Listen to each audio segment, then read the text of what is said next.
Well, hey there, everyone. Welcome back to another episode of the Holy Donuts podcast brought to you by WeGive.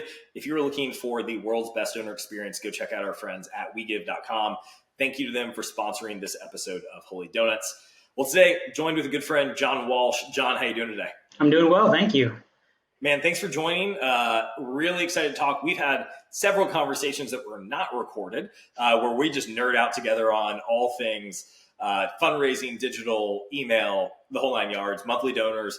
So pumped that we get to get this finally actually recorded and get some of that wisdom captured. Real quick, why don't you give people just a quick rundown, like the back of the baseball card about you, what you're currently doing your role right now, and then kind of how you've gotten there working with nonprofits. Yeah, so I'm currently working as the director of annual giving at a seminary. So my job is to basically create and implement the entire strategy for our general donors and acquiring new donors. If I can, I can take you back. It's actually almost been 10 years now since I started. Digital is actually my second career. I was a music therapist at a nursing facility before I became a digital marketer and my digital career began. It was one of those instances where my boss came to me and said, basically, hey, you have a Facebook page. We have a Facebook page. Why don't you run our Facebook page? And of course, being the team player that I am, and it was our CEO, I said, yes, I would love to do that. And she considered the fact that I could post pictures with text and as an expert. However, that was the start of a beautiful lifelong learning for me. I loved it. I jumped in. I started learning everything I could about social media marketing. And as a result, in a couple of years, our social media presence grew to national recognition in some ways. And so she was like, this is great. Now I want you to take on the email newsletter. And now I want you to do the website redesign. And of course, I said yes every time. But I loved it. I mean, I just got so into it. I loved the feedback, the real-time, data-driven feedback that you get with digital. So I started taking classes, and I became a digital marketer soon after that. My next step in my journey after I got classes and kind of became a digital marketer was I had the opportunity to work at the Billy Graham Evangelistic Association as an email marketer. And that's really where I fell in love with nonprofits and Christian mission-focused nonprofits more specifically. There for 5 years, fundraising, events, everything that had to do with email. And it was just, again, that's just kind of where I took my love for digital marketing and married it to Christian-minded nonprofits, which is where I've been ever since, as far as my passion goes. So it's been quite a journey from music therapist to digital fundraising. But God works in wonderful ways, and I'm absolutely thankful for this opportunity. Yeah, man. And I love that your experience is so wide-ranging, right? And it's such a common story that I hear from people who are in this space is like, didn't really plan to get into this. Just God kind of stumbled me into it, and you grow on the job, you learn, and the best part about that is you test what works and what doesn't, right? Like you're not learning it in a lab or in a degree program, then coming out and be like, let's see. But it's like, no, we tried this, it worked or it didn't work. And that's how I learned to do it. So walk us through a little bit of some of the strategies, some of the things that you really value in digital fundraising for Christian ministries. Like what are some of the best things that you think ministries need to be focused on when it comes to digital fundraising? Yeah, and I think the first thing is what you just said, which is testing. And that's, I think a lot of organizations don't test and don't test enough, or they kind of test, they do what other people have tested that works for other organizations. And really, just because something works for one organization doesn't mean it's going to work for another. One audience is different than another audience. Even in the Christian world, it's different. Different missions. You can talk about churches or humanitarian aid. It's just there's so much variety. So yeah, I would recommend testing everything really. Like I kind of got into it with email, and I mentioned social media, but right, you test website, you can test landing pages, you can test text messages. That's really the beauty to me of digital, is right. You don't send something out by direct mail maybe and hope it works. You get maybe a couple 10% conversion or 1% conversion, right? And you think, oh, well, that did great, but I don't know what about it did great. Uh, with digital, you can test things to the minutia to find out, what words worked great, what images worked great. So that's first is test, have that data driven mindset, which I guess would be second. Is that's again the beauty of digital is we have these numbers that we can go to and say to our bosses, into the presidents and the CMOs, and say, hey, this isn't working. Can we test something different? And this is how I know it's not working. I know it's not working because, our numbers went down when I did this, and then our numbers started going up. So let's double down on this. You know, this is great because, we talk about the importance of stories, and it is so important, but behind stories are a lot of great numbers as well. And so kind of marrying those numbers with the stories, just to keep people engaged. Yeah. Just to hop in there for a minute, because I know you love testing, what tools do you keep in the tool belt, proverbially, for testing? Like, what are the things that you like to use on a regular basis for actually getting and figuring out, like, which keywords are hitting best with their audience, like which headlines, like what are some of the tools that you like to employ, just kind of tactical ground level for that? Yeah, and most of them are probably already built in, because that's the tools I use. They're actually built-in tools to a lot of either your CRM or marketing platform, whether it's MailChimp, Blackbaud. There are just so many, right? And they're basic, but if you're just getting started, they're a great place to get you started. I've used them in other ones that are a little bit more robust. But yeah, really, my advice is, especially if you haven't done it before, is just kind of use what you have, and then as you progress, and like, okay, I think Optimizely is another one that our organizations have used in the past for website testing. So yeah, that's. I know it's not like a great answer, but yeah, just Start somewhere. No, it totally is. It's exactly where a lot of people are, which is like, hey, if you're not using the tools that you've already got, you probably don't need to go look for the Ferrari, right? Like, it's like I see guys out, down here in Florida golfing, and they've never even golfed before, and they go spend $3,000 on a new set of clubs. And it's kind of like, maybe you should just learn to actually hit it off the tee before you go buy the $3,000 tool, because a lot of times that's just a built-in excuse, right? It's like, well, we can't track because we don't have like all the great tools to do it with. It's like, yeah, if someone gave you the great tools, you wouldn't even know what to do with them. So how about you just start with the stuff you got, like max that out, and then move to the more robust tools. So it's a great answer. And then I was just saying, then you have the integration problems, right? Because if they're already built in, you're not going to deal with as much of the integration issues. Absolutely. Well, hey there, Holy Donuts listeners. Ever feel like your nonprofit's donor experience is like a jelly-filled donut with no jelly? Well, don't fret. We found the jelly to your donut dilemma. Enter WeGive, the software tool that's like the cream filling to your eclair, or should I say the glaze to your donut. With WeGive, you're not just taking a donation, you're rolling out a red carpet for every person who gives to your organization. And with WeGive, you get an incredible donor portal, events, pledges, surveys, segmentation, on and on we could go on the features. And those checkouts, though, smoother than my attempt to make homemade donuts, which, let's just say, didn't quite rise to the occasion. See what I did there? With WeGive's innovative engagement tools, your donors won't just feel the love, they'll be coming back for a second. Because nothing says thanks for your dough better than a world-class experience. So if you want to sprinkle some extra special magic on your donor relationships, check out WeGive.com. So talk to us a little bit more, because I know you nerd out on it like I do. Why are you passionate about monthly donor programs, sustainer programs, getting those monthly recurring gifts. Why is that such a big deal for you and the work you've done, but then also for what you're doing now with your seminary and some of your agency work as well?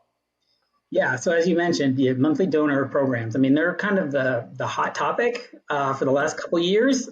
It's been around for like, they're not new. Yeah. Um, it's amazing kind of how the trends go. And it's like, wow, monthly donors. Well, I mean, they've been around for, decades. So it's, Yeah. but what we're seeing really is a trend in for-profits with the subscription model. And really, I think a lot of nonprofits are kind of piggybacking on that, which is smart to do. And it's basically taking those same kind of concepts of subscription and monthly donors being very similar. We know from a lot of research, it's all coming out again. Monthly donors have a higher donor lifetime value. Monthly donors are the ones, in many cases, that become the major donors. They become the planned givers. They're a great way to, sustain donors, and that's what we want. And as you know, and probably our listeners know, we're in the nonprofit sector as a whole. We have an issue with retaining donors, and we want to acquire new donors, but really, it's more expensive to acquire new donors, and so it's cheaper to do the monthly, and that's really why I'm passionate about it. And then to kind of speak into it from a practical standpoint.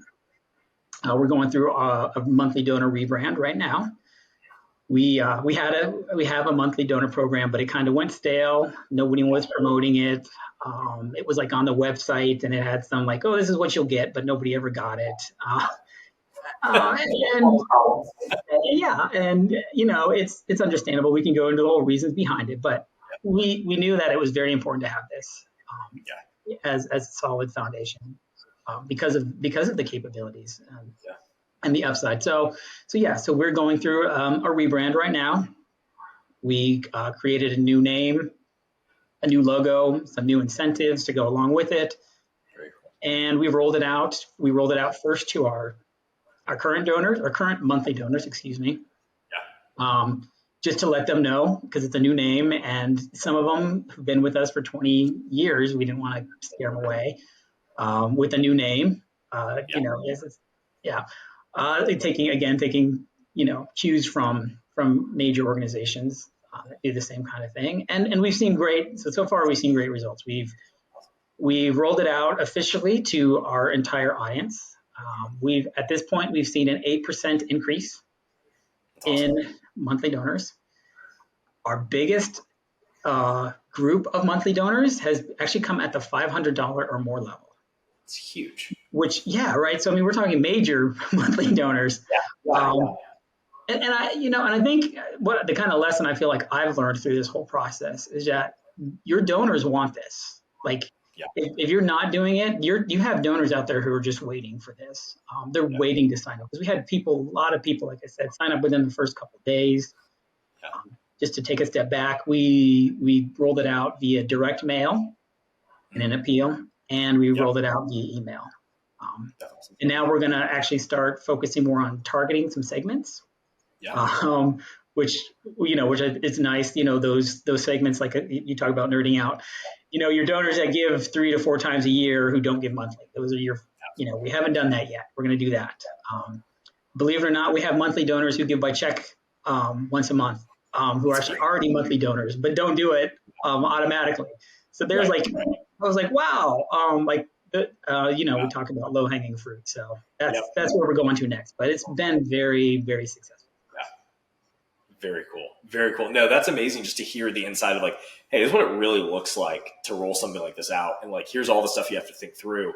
And it really comes down to just like diving into the data, knowing like, hey, where are we going to find the easy kind of wins? Like, what's that low hanging fruit that we can hit on first?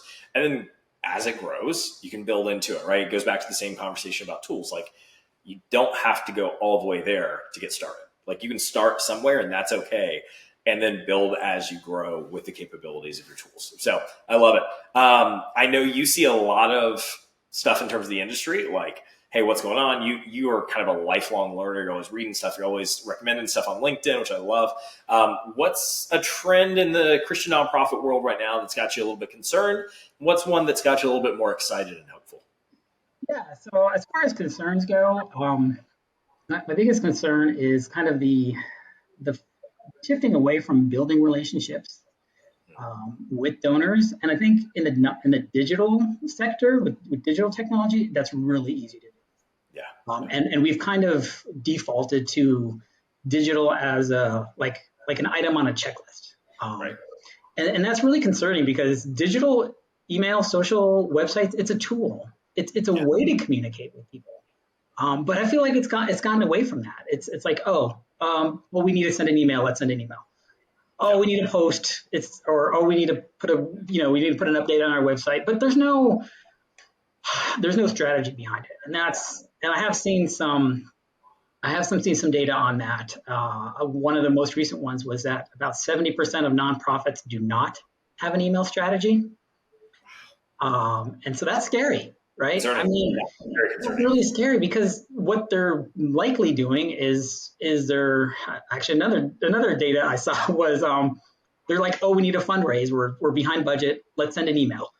Yep. Well, that's likely probably going to fail Yeah. because it's just not the right mindset, right? So Yeah. you're not building relationships. You're only sending fundraising emails. You're only sending things people don't care about. And when you do send them, they don't know who you are because you haven't sent something in 2 months. Yep.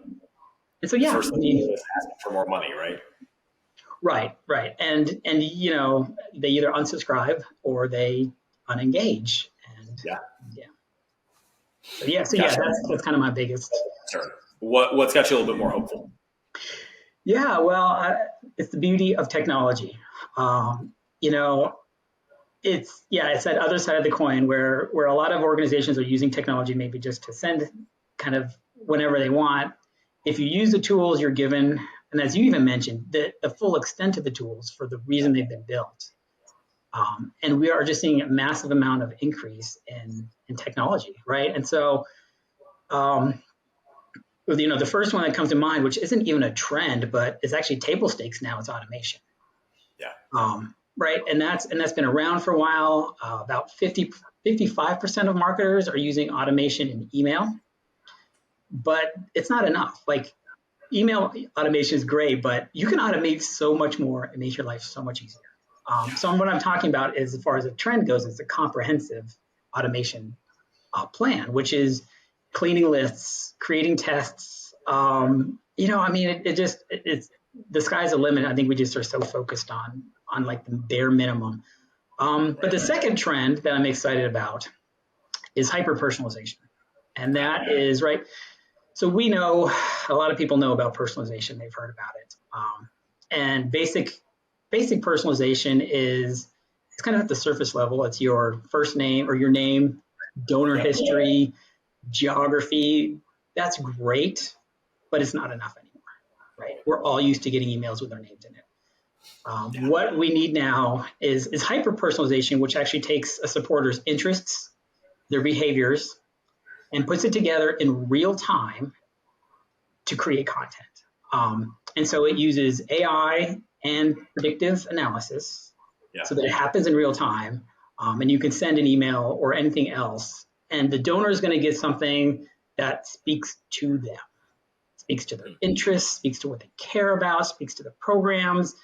And the beauty is, since it is technology, it's dynamic. So it can change. So if you care about one program, maybe you care about kids and I care about adults, we're going to get two different emails that speak to our cares. Or if you care about humanitarian aid, I care about church missionary field or something. And it's by the same organization. It can be all done. Or if you care about video and I care about articles, right?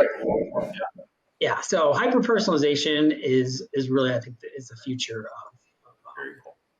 technology. That's great. And any platforms that you recommend for that you've seen that do the hyper personalization well? Because I can imagine nonprofit marketing director, development director, donor relations specialist, whoever it is that's listening is sitting there going, that sounds awesome. One, I don't know if our tools can do that right now. to what tools would I even look at? Like, how do I even Google search for that, right? Do I just Google search hyper-personalization, nonprofit tools? Like, can you give a kind of take that next step and help us understand, like, where should we be looking around for tools like that? Yeah, I don't actually know very many because it's really I know Virtuous does AI stuff in their Yeah. CRM. I don't know if they've taken it as far as hyper personalization, but I know Yeah. they have that capability. Yeah. I'm trying to think of donor search does some stuff as well. But yeah, it's I've actually done exactly what you said, which was type in hyper personalization nonprofit.